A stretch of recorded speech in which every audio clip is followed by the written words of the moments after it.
कक्षा 6 की विज्ञान की पाठ्यपुस्तक विज्ञान 1। आइए अब सुनते हैं इस पुस्तक का पाठ 2, भोजन के घटक।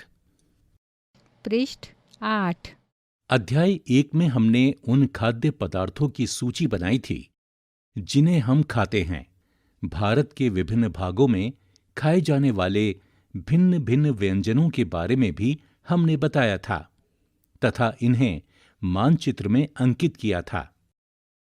एक प्रकार के भोजन में चपाती, दाल और बैगन का भरता हो सकता है, तो दूसरे में चावल, सांबर तथा भिंडी हो सकती है। इसके अतिरिक्त अन्य भोजन में अप्पम, मछली तथा सब्जियां हो सकती हैं। क्रियाकलाप 1। आमतौर पर हमारे आहार में अन्न से बना कम से कम एक व्यंजन होता है। दूसरे खाद्य पदार्थों में दाल या मांस का कोई व्यंजन तथा सब्जी हो सकती है। इसमें दही, मट्ठा तथा अचार भी शामिल हो सकते हैं। इस तरह के आहार के कुछ उदाहरण सारणी 2.1 में दिए गए हैं। सारणी 2.1 विभिन्न क्षेत्रों या राज्यों के कुछ सामान्य भोजन। क्षेत्र या राज्य: पंजाब, अन्न का व्यंजन मक्के की रोटी। दाल या मांस का व्यंजन राजमा। सब्जियां सरसों का साग। अन्य व्यंजन दही, घी। क्षेत्र या राज्य: आंध्र प्रदेश, अन्न का व्यंजन चावल। दाल या मांस का व्यंजन अरहर की दाल तथा रसम यानी चारू। सब्जियां कुंदरू। अन्य व्यंजन मट्ठा, घी, आचार। अध्याय 1 में प्रस्तावित क्रियाकलाप 2 में आपके द्वारा सारणी में दर्शाए गए व्यंजन छांटिए। इस सूची में कुछ अन्य व्यंजन जोड़िए तथा इसे सारणी 2.1 में दर्शाई गई विधि से पूरा कीजिए। कभी कभी हम अपने भोजन में वस्तुतः इन सभी व्यंजनों को नहीं ले पाते। यदि हम यात्रा में हों तब हम वही खा लेते हैं जो रास्ते में उपलब्ध हो। हम में से कुछ लोगों के लिए यह संभव नहीं हो पाता है कि इस तरह के विविध व्यंजन हर समय खा सकें। आहार में विभिन्न खाद्य पदार्थों के इस तरह के वितरण का कोई ना कोई आधार होना चाहिए। क्या हमारे शरीर को विशेष प्रयोजन के लिए विभिन्न प्रकार के भोजन की आवश्यकता होती है? 2.1 विभिन्न प्रकार के खाद्य पदार्थों में क्या होता है? हम जानते हैं कि प्रत्येक व्यंजन एक या एक से अधिक प्रकार की कच्ची सामग्री से बना होता है, जो हमें पादपों या जंतुओं से मिलते हैं। पृष्ठ 9। इस कच्ची सामग्री के संगठक क्या हैं? इस कच्ची सामग्री में हमारे शरीर के लिए कुछ आवश्यक घटक होते हैं। इन घटकों को हम पोषक कहते हैं। हमारे भोजन में मुख्य पोषक कार्बोहाइड्रेट, प्रोटीन, वसा, विटामिन तथा खनिज लवण हैं। इसके अतिरिक्त हमारे भोजन में रुक्षांश तथा जल भी शामिल हैं, जिनकी हमारे शरीर को आवश्यकता है। क्या सभी खाद्य पदार्थों में ये सभी पोषक उपलब्ध होते हैं? कुछ साधारण विधियों से हम यह जान सकते हैं कि कच्ची सामग्री या पके हुए भोजन में कौन सा एक या अधिक पोषक उपस्थित हैं। कार्बोहाइड्रेट, प्रोटीन तथा वसा के परीक्षण अन्य पोषकों के परीक्षणों की अपेक्षा सरल हैं। आइए हम इन परीक्षणों को करके प्रेक्षणों को सारणी 2.2 में लिखें। इन परीक्षणों को करने के लिए आपको आयोडीन, कॉपर सल्फेट तथा कास्टिक सोडा विलयनों की आवश्यकता होगी। आपको कुछ परख नलियों तथा एक ड्रॉपर की भी आवश्यकता होगी। इन परीक्षणों को पके हुए भोजन तथा कच्ची सामग्री पर करें। इन परीक्षणों से प्राप्त प्रेक्षणों को सारणी 2.2 में दर्शाए गए तरीके से लिख सकते हैं। इस सारणी में कुछ खाद्य पदार्थ दर्शाए गए हैं। अपना परीक्षण इन पर या अन्य किसी उपलब्ध खाद्य पदार्थ पर कर सकते हैं। इन परीक्षणों को सावधानी से कीजिए और किसी भी रसायन को खाने या चखने का प्रयास मत कीजिए। यदि आवश्यक विलयन तत्काल उपलब्ध नहीं है तो आपके अध्यापक निम्न विधि से उन्हें तैयार करा सकते हैं। आइए विभिन्न खाद्य पदार्थों की जांच करके देखें कि किसमें कार्बोहाइड्रेट उपस्थित हैं। कार्बोहाइड्रेट कई प्रकार के होते हैं। हमारे भोजन में पाए जाने वाले मुख्य कार्बोहाइड्रेट मंड तथा शर्करा के रूप में होते हैं। यदि किसी खाद्य पदार्थ में मंड है तो हम इसका आसानी से परीक्षण कर सकते हैं। आयोडीन का तनु विलयन बनाने के लिए जल से आधी भरी परख नली में कुछ बूंदें टिंचर आयोडीन की मिला दीजिए। कॉपर सल्फेट विलयन 100 मिलीलीटर जल में 2 ग्राम कॉपर सल्फेट घोलने से बन जाता है। 100 मिलीलीटर जल में 10 ग्राम कास्टिक सोडा घोलने से हमें अभीष्ट कास्टिक सोडा विलयन मिल जाएगा। क्रियाकलाप 2, मंड के लिए परीक्षण। परीक्षण के लिए खाद्य पदार्थ या कच्ची सामग्री की अल्प मात्रा लीजिए। इसमें तनु आयोडीन विलयन की 2 या 3 बूंदें डालिए। चित्र 2.1 मंड के लिए परीक्षण। इस चित्र में 2 बच्चों को मंड का परीक्षण करते हुए आयोडीन के साथ दिखाया गया है। खाद्य पदार्थ के रंग में होने वाले परिवर्तन को देखिए। क्या यह नीला या काला हो गया है? यह नीला या काला रंग मंड की उपस्थिति को दर्शाता है।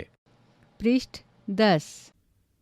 इस परीक्षण को किसी अन्य खाद्य पदार्थ के साथ दोहराइए और जांच कीजिए कि किस में मंड है। अपने प्रेक्षणों को सारणी 2.2 में लिखिए। प्रोटीन के लिए परीक्षण। प्रोटीन के परीक्षण के लिए किसी खाद्य पदार्थ की थोड़ी मात्रा लीजिए। जिस खाद्य पदार्थ का परीक्षण करना है, यदि वह ठोस है तो पहले उसका पेस्ट अथवा चूर्ण बनाने की आवश्यकता होती है।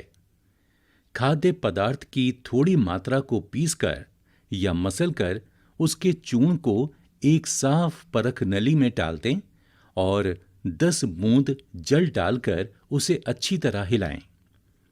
अब ड्रॉपर की सहायता से परख नली में 2 बूंद कॉपर सल्फेट का विलयन तथा 10 बूंद कास्टिक सोडा का विलयन डालिए। चित्र 2.2। इस चित्र में एक बच्चे को परीक्षण करते हुए दिखाया गया है, जिसके सामने कास्टिक सोडा और कॉपर सल्फेट की 2 बोतलों में रसायन रखा हुआ है। अच्छी तरह हिलाकर कुछ मिनट के लिए परख नली को रख दीजिए। आपने क्या देखा? क्या परख नली का पदार्थ बैंगनी रंग का हो गया? बैंगनी रंग खाद्य पदार्थ में प्रोटीन की उपस्थिति दर्शाता है। अब आप इस परीक्षण को किसी दूसरे खाद्य पदार्थ के साथ दोहरा सकते हैं। वसा के लिए परीक्षण। खाद्य पदार्थ की अल्प मात्रा लीजिए। इसे एक कागज के टुकड़े में लपेटकर कूटिए। ध्यान रखें, कागज फट ना जाए। यहां पृष्ठ 3 पर सारणी 2.2 दी गई है।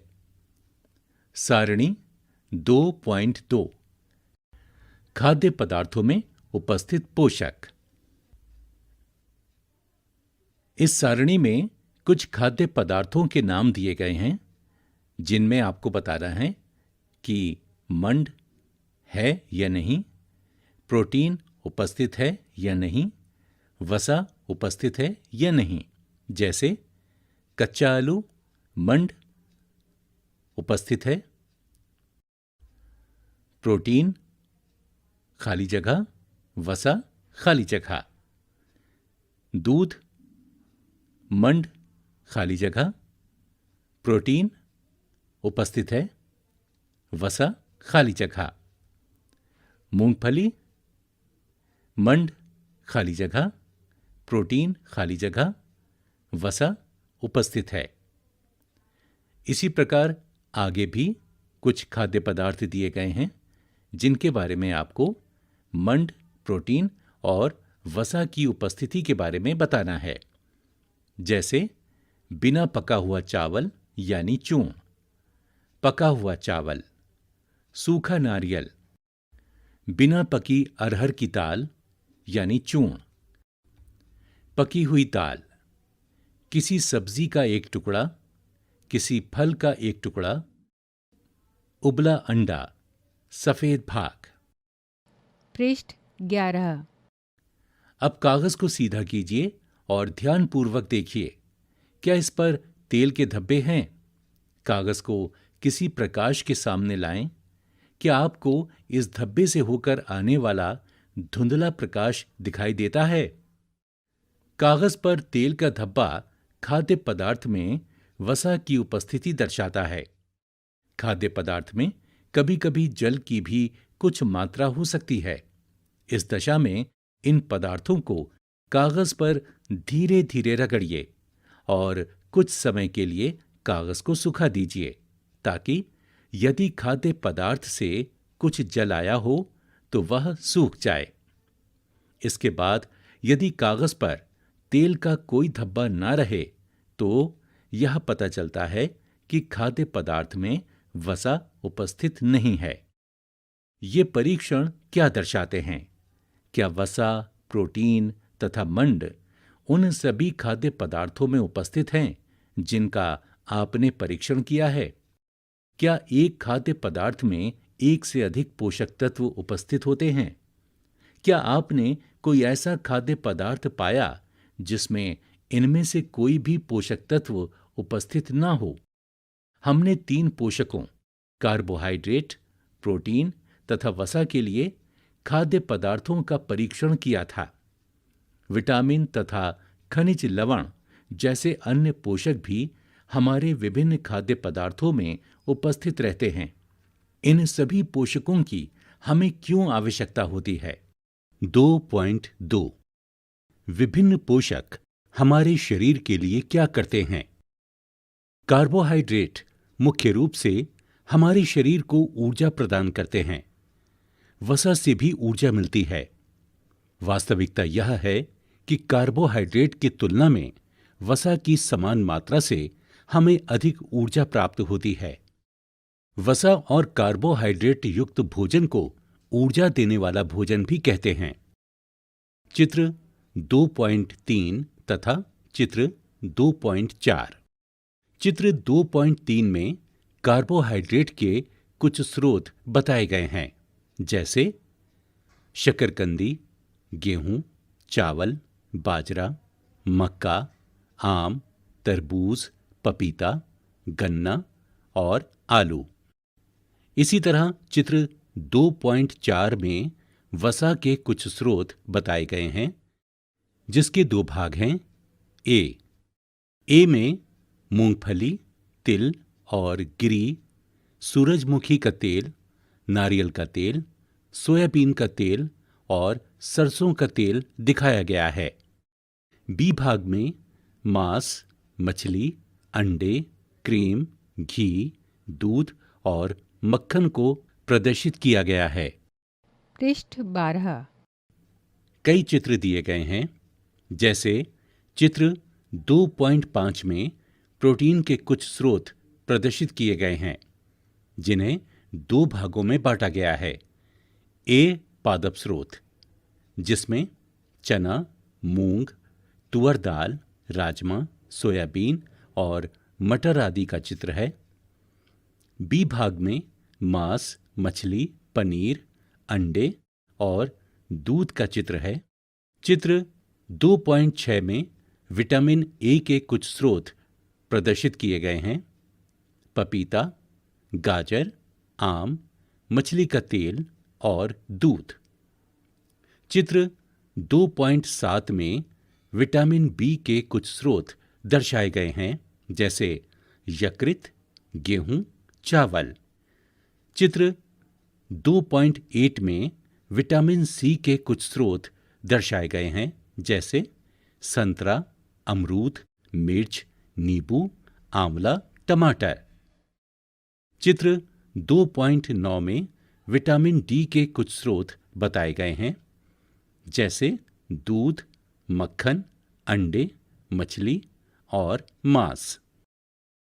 प्रोटीन की आवश्यकता शरीर की वृद्धि तथा स्वस्थ रहने के लिए होती है।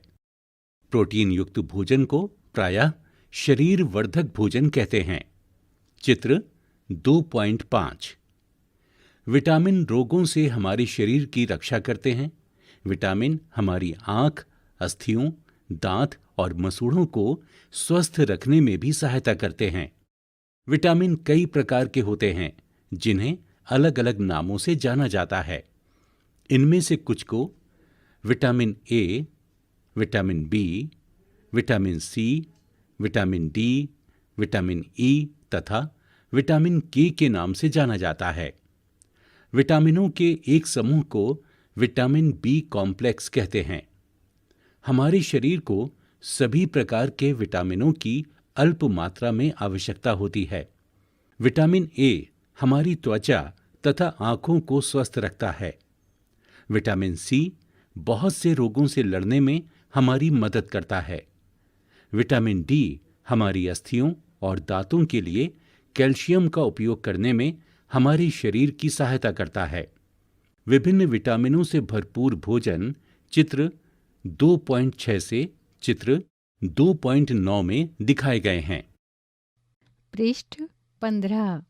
एक चित्र दिया गया है जिसमें खिड़की से आती सूरज की रोशनी में एक बच्चे को दिखाया गया है, जहां पर ऊपर लिखा है, हमारा शरीर भी सूर्य के प्रकाश की उपस्थिति से विटामिन डी बनाता है। इन दिनों कोई भी सूर्य के प्रकाश में नहीं रह पाता, जिससे लोगों में इसकी कमी हो जाती है। हमारे शरीर को खनिज लवणों की आवश्यकता अल्प मात्रा में होती है। शरीर के उचित विकास तथा अच्छे स्वास्थ्य के लिए प्रत्येक खनिज लवण आवश्यक हैं। विभिन्न खनिज लवणों के कुछ स्रोतों को चित्र 2.10 में दर्शाया गया है, जैसे आयोडीन के कुछ स्रोत पालक, अदरक। फास्फोरस के कुछ स्रोत दूध, केला, मिर्च आदि। लौह के कुछ स्रोत पालक, सेब, मांस आदि। कैल्शियम के कुछ स्रोत दूध और अंडे। अधिकांश खाद्य पदार्थों में एक से अधिक पोषक होते हैं। आपने भी सारणी 2.2 में प्रेक्षणों को लिखते समय इस बात को अवश्य देखा होगा। फिर भी किसी कच्ची सामग्री में एक निश्चित पोषक की मात्रा दूसरे पोषकों की मात्रा से अधिक हो सकती है। उदाहरणतः चावल में कार्बोहाइड्रेट की मात्रा दूसरे पोषकों से अधिक होती है।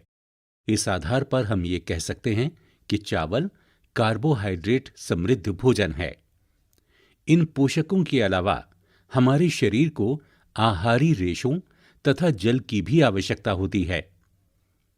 आहारी रेशे रुक्षांश के नाम से भी जाने जाते हैं। हमारे खाने में रुक्षांश की पूर्ति मुख्यतः पादप उत्पादों से होती है। रुक्षांश के मुख्य स्रोत साबुत खाद्यान्न, दाल, आलू, ताजे फल और सब्जियां हैं। रुक्षांश हमारे शरीर को कोई पोषक प्रदान नहीं करते हैं, फिर भी यह हमारे भोजन का आवश्यक अवयव है और इसका आयतन बढ़ा देते हैं। रुक्षांश बिना पचे भोजन को बाहर निकालने में हमारे शरीर की सहायता करता है। पृष्ठ 14। जल भोजन में उपस्थित पोषकों को अवशोषित करने में हमारे शरीर की सहायता करता है। यह कुछ अपशिष्ट पदार्थों जैसे कि मूत्र तथा पसीने को शरीर से बाहर निकालने में सहायता करता है। सामान्यतः हमारे शरीर को जितने जल की आवश्यकता होती है वह हमें उन वस्तुओं से प्राप्त होता है जिन्हें हम द्रव रूप में लेते हैं, जैसे कि जल, दूध और चाय आदि। इसके अतिरिक्त हम जो भी भोजन पकाते हैं उसमें भी पानी का प्रयोग किया जाता है। आइए देखें कि क्या कोई अन्य स्रोत हमारे शरीर को जल प्रदान करता है। क्रियाकलाप 3। एक टमाटर अथवा नींबू जैसा कोई फल लें, इसे छोटे छोटे हिस्सों में काट लें। क्या ऐसा करते समय आपके हाथ गीले होते हैं? जब भी आपके घर में किसी फल या सब्जी को काटा, छीला या मसला जाता है, तब ध्यानपूर्वक उसका निरीक्षण करें। क्या ऐसा करते समय आपको किसी ऐसे ताजे फल या सब्जी के बारे में पता चलता है जिसमें पानी की मात्रा नहीं होती? हम देखते हैं कि कई खाद्य पदार्थों में जल होता है। कुछ सीमा तक हमारे शरीर के लिए आवश्यक जल की पूर्ति इसी जल से हो जाती है। इसके अतिरिक्त कई खाद्य पदार्थों को पकाते समय हम उसमें जल डालते हैं। 2.3 संतुलित आहार। सामान्यतः पूरे दिन में जो कुछ भी हम खाते हैं उसे आहार कहते हैं। हमारे शरीर की वृद्धि और अच्छे स्वास्थ्य को बनाए रखने के लिए हमारे आहार में वे सभी पोषक तत्व उचित मात्रा में होने चाहिए जिनकी हमारे शरीर को आवश्यकता है। कोई भी पोषक तत्व न आवश्यकता से अधिक हो और न ही कम। हमारे आहार में पर्याप्त मात्रा में रुक्षांश तथा जल भी होना चाहिए। इस प्रकार के आहार को संतुलित आहार कहते हैं। क्या आप सोचते हैं कि प्रत्येक आयु वर्ग के लोगों को एक ही प्रकार के आहार की आवश्यकता होती है? क्या आप ये भी सोचते हैं कि हमारा संतुलित आहार हमारे शारीरिक कार्य पर निर्भर करता है? एक सप्ताह की अवधि में आप जो भी खाते हैं उसका एक चार्ट तैयार कीजिए। जांच कीजिए कि प्रतिदिन जो भोजन आप करते हैं क्या उसमें सभी पोषक तत्व उपस्थित हैं। दालें, मूंगफली, सोयाबीन, अंकुरित बीज जैसे मूंग व चना, किण्वित भोजन, दक्षिण भारतीय भोजन जैसे इडली, आटे का मिश्रण जैसे मिस्सी रोटी, थेपला, अनाज व दालों से बना, केला, पालक, सत्तू, गुड़, उपलब्ध सब्जियां तथा इसी प्रकार के अन्य भोजन कई पोषक उपलब्ध कराते हैं। इसलिए कोई व्यक्ति अल्प व्यय में भी संतुलित आहार खा सकता है। उचित प्रकार का भोजन करना ही पर्याप्त नहीं है, इसे उचित तरीके से पकाना भी चाहिए ताकि इसके पोषक तत्व नष्ट ना हों। क्या आप जानते हैं कि पकाते समय कुछ पोषक तत्व नष्ट हो जाते हैं? यहां पर पहेली को दर्शाया गया है।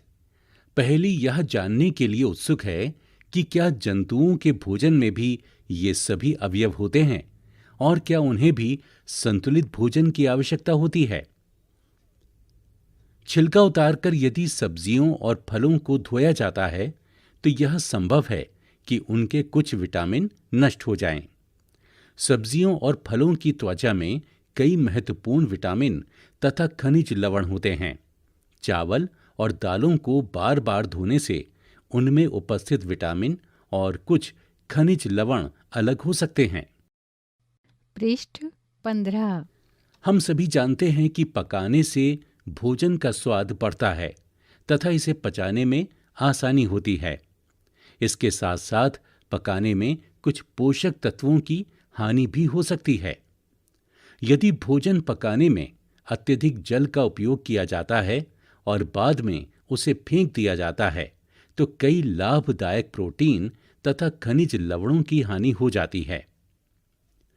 पकाने में विटामिन सी आसानी से गर्मी से नष्ट हो जाता है। क्या यह उचित नहीं होगा कि हम अपने आहार में फल और कच्ची सब्जियों को सम्मिलित करें? बूझों ने सोचा कि हर समय वसा युक्त खाना ही सर्वोत्तम भोजन है। एक कटोरी कार्बोहाइड्रेट युक्त भोजन की अपेक्षा एक कटोरी वसा युक्त भोजन अधिक ऊर्जा देगा। क्या ऐसा नहीं होता? अतः उसने तली हुई चीजें जैसे समोसा, पूरी, मलाई, रबड़ी, पेड़ा आदि वसा युक्त भोजन ही खाया और इसके अलावा कुछ नहीं खाया। क्या आप सोचते हैं कि वह ठीक था? निस्संदेह नहीं। इतना अधिक वसा युक्त भोजन खाना हमारे लिए बहुत हानिकारक हो सकता है। हमारे भोजन में वसा की मात्रा अत्यधिक मोटापे का कारण बनती है। 2.4 अभावजन्य रोग। एक व्यक्ति खाने के लिए पर्याप्त भोजन पा रहा है, लेकिन कभी-कभी उसके भोजन में किसी विशेष पोषक की कमी हो जाती है। यदि यह कमी लंबी अवधि तक रहती है, तो वह व्यक्ति उसके अभाव से ग्रसित हो सकता है। एक या अधिक पोषक तत्वों का अभाव हमारे शरीर में रोग अथवा विकृतियां उत्पन्न कर सकता है। वे रोग जो लंबी अवधि तक पोषकों के अभाव के कारण होते हैं, उन्हें अभावजन्य रोग कहते हैं। यदि कोई व्यक्ति अपने भोजन में पर्याप्त प्रोटीन नहीं ले रहा है, तो उसे कुछ रोग हो सकते हैं, जैसे वृद्धि का अवरुद्ध होना, चेहरे पर सूजन, बालों के रंग का उड़ना, त्वचा की बीमारियां और पेचिश आदि। यदि प्रोटीन तथा कार्बोहाइड्रेट दोनों ही किसी व्यक्ति के आहार से एक लंबे समय तक अनुपस्थित रहें, तो उसकी वृद्धि पूरी तरह से अवरुद्ध हो जाएगी। ऐसा व्यक्ति बहुत दुबला पतला हो जाएगा। वह इतना दुर्बल हो जाएगा कि चलने में भी असमर्थ होगा। विभिन्न विटामिनों और खनिज लवणों के अभाव से विभिन्न रोग अथवा विकृतियां हो सकती हैं। इनमें से कुछ सारणी 2.3 में दर्शाए गए हैं। सभी अभावजन्य रोगों की रोकथाम संतुलित आहार लेने से की जा सकती है। इस अध्याय में हमने स्वयं से यह जानने की कोशिश की कि विभिन्न क्षेत्रों के भोजन में इतनी अधिक विविधता होते हुए भी आहार में पोषक तत्वों का वितरण सामान्य है। यह वितरण हमारे भोजन में आवश्यक पोषक तत्वों की उपस्थिति सुनिश्चित करता है। पृष्ठ 16। सारणी 2.3 विटामिन और खनिज लवणों के अभाव के कारण होने वाले कुछ रोग या विकार। इस सारणी में 3 कॉलम दिखाए गए हैं। पहले कॉलम में है विटामिन या खनिज, दूसरे कॉलम में अभावजन्य रोग या विकार और तीसरे कॉलम में लक्षण बताए गए हैं, जैसे विटामिन ए अभावजन्य रोग या विकार, क्षीणता, दृष्टिहीनता। इसके लक्षण हैं कमजोर दृष्टि, अंधेरे यानी रात में कम दिखाई देना, कभी कभी पूरी तरह से दिखाई देना बंद हो जाना। विटामिन B1 अभावजन्य रोग या विकार, बेरी-बेरी। इसके लक्षण हैं दुर्बल पेशियां और काम करने की ऊर्जा में कमी। Vitamin C scurvy. लक्षण हैं मसूड़ों से खून निकलना, घाव भरने में अधिक समय का लगना। विटामिन D अभावजन्य रोग या विकार, रिकेट्स। इसके लक्षण हैं अस्थियों का मुलायम होकर मुड़ जाना। कैल्शियम अभावजन्य रोग या विकार, अस्थियां और दंत क्षय। इसके लक्षण हैं कमजोर अस्थियां, दंत क्षय। आयोडीन विकार या अभावजन्य रोग हैं, घेंगा यानी गॉइटर। इसके लक्षण हैं गर्दन की ग्रंथि का फूल जाना, बच्चों में मानसिक विकलांगता। लोह अभावजन्य रोग या विकार है, अरक्तता। इसका लक्षण है कमजोरी। प्रमुख शब्द संतुलित आहार, बेरी-बेरी, कार्बोहाइड्रेट, ऊर्जा, वसा, खनिज, पोषक, प्रोटीन, रुक्षांश, स्कर्वी, मंड, विटामिन। सारांश। हमारे भोजन के मुख्य पोषक तत्वों के नाम कार्बोहाइड्रेट, प्रोटीन, वसा, विटामिन तथा खनिज लवण हैं। इनके अतिरिक्त भोजन में आहारी रेशे तथा जल भी होता है। कार्बोहाइड्रेट तथा वसा हमारे शरीर को मुख्य रूप से ऊर्जा प्रदान करते हैं। प्रोटीन तथा खनिज लवण की आवश्यकता हमारे शरीर की वृद्धि तथा अनुरक्षण के लिए होती है। विटामिन हमारे शरीर को रोगों से रक्षा करने में सहायता करते हैं। संतुलित आहार में हमारे शरीर के लिए आवश्यक सभी पोषक तत्वों तथा पर्याप्त रूक्षांश और जल उचित मात्रा में उपस्थित रहते हैं। हमारे आहार में लंबी अवधि तक एक अथवा अधिक पोषक तत्वों की न्यूनता से विशिष्ट रोग अथवा विकार उत्पन्न हो सकते हैं। पृष्ठ 17। अभ्यास 1। हमारे भोजन के मुख्य पोषक तत्वों के नाम लिखिए। 2। यहाँ कुछ पंक्तियां दी गई हैं, उन्हें सुनिए और उनका नाम बताइए। क। पोषक जो मुख्य रूप से हमारे शरीर को ऊर्जा देते हैं। ख। पोषक जो हमारे शरीर की वृद्धि और अनुरक्षण के लिए आवश्यक हैं। ग। वह विटामिन जो हमारी अच्छी दृष्टि के लिए आवश्यक है। घ। वह खनिज जो अस्थियों के लिए आवश्यक है। 3। दो ऐसे खाद्य पदार्थों के नाम बताइए जिनमें निम्न पोषक प्रचुर मात्रा में उपलब्ध होते हैं। क। वसा। ख। मंड। ग। आहारी रेशे। घ। प्रोटीन।